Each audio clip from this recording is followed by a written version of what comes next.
ආයුබෝවන් ලන්ඩන් කවියට මේ දෙසැම්බර් පළවෙනිදා වෙනකොට අවුරුදු 5ක්. මේ තියෙන්නේ මුද්‍රිත ලන්ඩන් කවි පළවෙනි කවි සංග්‍රහය. හරි? මේ පළවෙනි එක. මේ දෙවෙනි එක නන්දාමාලිනී සහ සුනිල් රත්න වෙනුවෙන් ලියපු කවි. ලන්ඩන් කවි. ඉතින් අපි බලාපොරොත්තු වෙනවා ලන්ඩන් කවි සඳස් සංග්‍රහයක් මේ වගේ මුද්‍රණය කරන්න ලබන අවුරුද්දේ. ඒ කියන්නේ මේ අවුරුද්දේ 2025 සඳස් කවි වලින් තෝරාගත්ත කවින්ගේ කවි වලින් අපි මුද්‍රිත සංග්‍රහයක් කරන්න බලාපොරොත්තු වෙනවා. ඒකට ඉතින් තව මාස දෙකක් තියෙනවා. හොඳ සඳස් කවියක් ලියලා එවන්න. ඉතින් මම මෙතෙන්දී ඉල්ලීමක් කරනවා ලන්ඩන් කවි Facebook page එකක් තියෙනවා අපේ. කාලයක් තිස්සේ තිබුණා. අපිට ඉඩකඩ නැති නිසා ඒකට සඳහන් කරන්න, ඒකට ඇතුල් කරන්න වෙලාවල් නැති වුණා. දැන් මේ link එක මම දාලා තියෙනවා.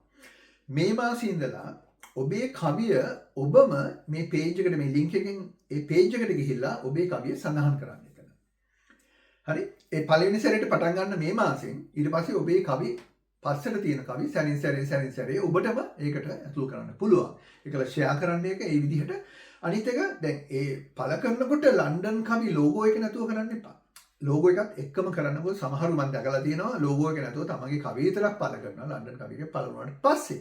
ඉතින් Facebook එකේ දාන්න කියන link එක ඒ page එකට දාන්න කියන හේතුව තමයි තමන්ගේ කවියේ ගුණදොස් ලන්ඩන් කවි site එකෙන් දැනගන්න හම්බ වෙන්නේ නැහැ. කවුරුත් එතෙන්ට දාන්න බෑනේ, එතන කියන්නේ නැහැනේ. ඉතින් නමුත් Facebook page එකට ගියාම ඒක කරන්න පුළුවන්. ඒ නිසා වඩා හොඳයි ඔබේ කවිය පිළිබඳව ගුණදොස් දැනගන්න එක. මොකද කවිය දියුණු කිරීමේ අභිලාෂය නිසා. ඉතින් ඒක දැම්මහම තවත් දෙයක් වෙනවා. ඉතින් ඒක ලෝකේ පුරාම යනවා. එතකොට ඒකට කවිය එකතු වෙනවා තවත්. ඒක දෙයක්. ඒකම දැන් ඔය අපේ කවි ලියපු දැවැන්තයෝ ඉන්නවනේ, රත්නශ්‍රී විජේසිංහලා, පරාක්‍රම නිරියල්ලා, පරාක්‍රම ගුරුතුවක්කොලා, මංජුල වෙඩිවර්ධන, ජයතිල කම්මැලිවර, ඒ වගේ ගණනාවක් ඉන්නවා. හරි? නුවන් තොටවත්තල. හරි? අපි ඒ වගේ අය තවදුරටත් බිහිවීමේ පරමාර්ථය තමයි මෙතන තියෙන්නේ.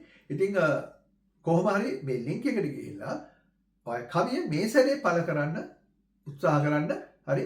ඊළඟට දිගින් දිගටම යන්න, පරණ ඒවා ආපහු කරන්න. හරි? ඒක මතක තියාගන්න.